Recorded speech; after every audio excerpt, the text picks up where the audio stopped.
The end game, Premiere versus DaVinci Resolve. Is it time to switch? वही देखेंगे। और इस वीडियो के एंड में तुम्हारा जो मर्जी वो यूज करो, ये नहीं बोलूंगा।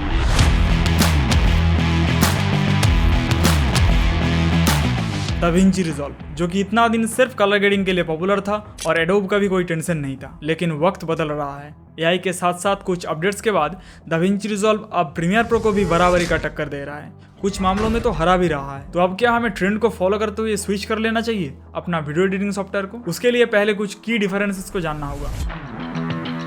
इंडियंस है हम, इसलिए पहला टॉपिक हमेशा प्राइसिंग होना चाहिए। Premiere Pro subscription based software है, ये पूरी तरह से तुम्हारा कभी भी नहीं होगा। मंथली या एनुअली तुम्हें पे करना होगा और इसके साथ एडोब ऑडिशन, आफ्टर इफेक्ट्स को यूज करने के लिए अलग से पे करना होगा, जो स्टूडेंट्स के लिए डिस्काउंट देने के बाद 1500 रुपया पर मंथ। वहीं दाविंची रिजॉल्व के लिए वन टाइम पेमेंट करना पड़ता है। इससे भी अच्छी बात, अगर तुम उनका कोई प्रोडक्ट खरीदते हो तो उसके साथ दाविंची रिजॉल्व टोटली फ्री मिलेगा। सॉफ्टवेयर का कीमत होता है अराउंड 22 से 30 के। तो तुम डायरेक्टली सॉफ्टवेयर को ना खरीद के ब्लैक मैजिक का कोई भी कीबोर्ड या कलर ग्रेडिंग का टूल को खरीदते हो तो उसके साथ तुम्हें सॉफ्टवेयर पूरी तरह से फ्री मिल जाएगा। इसके अलावा एक फ्री वर्जन भी है जो तुम अभी डाउनलोड करके यूज कर सकते हो, कुछ लिमिटेशंस के साथ।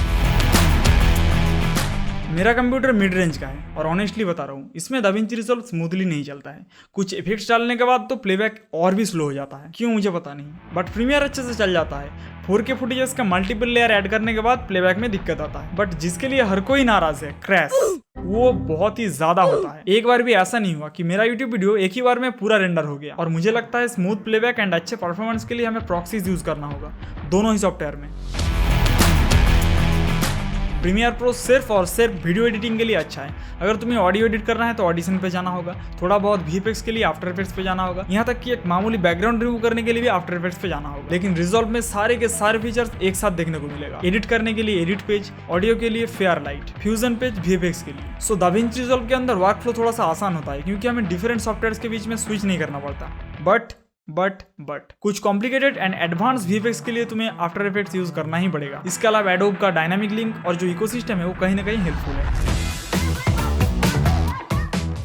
दाविंची रिजॉल्व का इंटरफेस थोड़ा सा क्लीन, मॉडर्न एंड कलरफुल है, वहीं Premiere old, classic and professional type का है। अब सबसे खतरनाक difference, Premiere Pro layer based software है। जैसे यहाँ पर मेन फुटेज के ऊपर मैंने 2 लेयर्स ऐड करे हैं, एक एडजस्टमेंट लेयर और एक टेक्स्ट लेयर। अब अगर मैं गॉसियन ब्लर इफेक्ट को एडजस्टमेंट लेयर के ऊपर डालता हूँ और ब्लरीनेस को थोड़ा सा बढ़ाता हूँ तो देख पाओगे टेक्स्ट लेयर को छोड़कर मेन फुटेज ब्लर हो गया है, क्योंकि टेक्स्ट लेयर सबसे ऊपर है। लेकिन अगर मैं एडजस्टमेंट लेयर को सबसे ऊपर ले जाता हूँ तो देख सकते हो टेक्स्ट भी ब्लर हो चुका है। ये आसानी से तुम समझ सकते हो। दाविंची रिजॉल्व नोड के बेसिस पे वर्क करता है। ये ओरिजिनल वीडियो क्लिप है विदाउट एनी इफेक्ट्स, यानी कि जैसा फुटेज फ्यूजन के अंदर आया है, मीडिया इन, और ये है मीडिया आउट, मतलब इफेक्ट्स वगैरह डालने के बाद मीडिया का आउटपुट जैसा होगा। और बीच में जो लाइन है वो इन दोनों पॉइंट्स को कनेक्ट कर रहा है। अगर मैं इनको डिस्कनेक्ट कर देता हूँ तो डिस्प्ले पर कोई आउटपुट नहीं दिखेगा। तो मुझे अगर कोई इफेक्ट डालना है तो इन लाइन्स के बीच में ऐड करना होगा। सो नॉर्मल फुटेज इस इफेक्ट के अंदर जाएगा और यहाँ से आउटपुट निकलेगा और यहाँ से इफेक्ट का स्ट्रेंथ को एडजस्ट कर सकते हो। जैसे लेयर ऊपर से नीचे की तरफ काम करता है वैसे ही नोड्स लेफ्ट से राइट साइड की तरफ काम करता है। इससे ज्यादा मुझे भी पता नहीं है।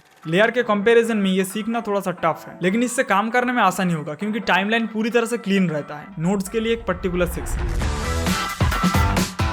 प्रीमियर प्रो में जो इफेक्ट्स है ज्यादातर मैनुअल इफेक्ट्स हैं, तुम्हें हर एक पैरामीटर मिल जाएगा, अब तुम कस्टमाइज करके खुद इफेक्ट क्रिएट करो। लेकिन रिजॉल्व में बहुत सारे रेडीमेड इफेक्ट्स मिल जाते हैं और जिन्हें अप्लाई करना भी आसान रहता है। इसके अलावा रिजॉल्व के अंदर कुछ कमाल के फीचर्स हैं, जैसे relight, depth mapping, surface tracking etcetera. और सबसे अच्छी बात, तुम ट्रांजिशंस को अप्लाई करने से पहले ही उसका प्रीव्यू को देख सकते हो, जिससे बहुत ज़्यादा समय बच जाता है। बहुत दिनों से सिर्फ प्रीमियर प्रो ही वीडियो एडिटिंग के लिए लीडिंग सॉफ्टवेयर रहा है, इसलिए इसका tutorials, free plugins, paid plugins, courses का कोई कमी नहीं है। बहुत सारे कोर्सेज एंड ट्यूटोरियल्स यूट्यूब पर ही अवेलेबल है। कंपैरेटिवली दाविंची रिजॉल्व का कोर्सेज, प्लगइन्स कम है क्योंकि हाल ही में इसका क्रेज शुरू हुआ है, बट इट्स ग्रोइंग क्विकली, इसलिए घर बैठे प्रीमियर प्रो सीखना अभी भी आसान है। नाउ सबसे इंपॉर्टेंट एस्पेक्ट, अगर तुम ऑलरेडी प्रीमियर प्रो सीख चुके हो एंड इसे यूज कर रहे हो तो ट्रेंड को फॉलो करके अपना मेन वीडियो एडिटिंग सॉफ्टवेयर बदलने का कोई जरूरत नहीं। मैं भी लगभग 1.5 सालों से प्रीमियर को सीखा, प्रीमियर के बारे में एक्सपीरियंस गेन किया, सो सडनली दाविंची रिजॉल्व पे शिफ्ट करना नॉट अ ग्रेट डिसीजन। अब तुम्हारा जो मर्जी वो तुम कर ही सकते हो। और इस वीडियो के एंड में तुम्हारा जो मर्जी वो यूज करो, ये नहीं बोलूंगा। देखो, हम पॉलिटिशियंस नहीं है कि किसी एक के प्रति लॉयल रहे, वो भी नहीं रहते। ओह सॉरी, एग्जाम्पल गलत हो गया।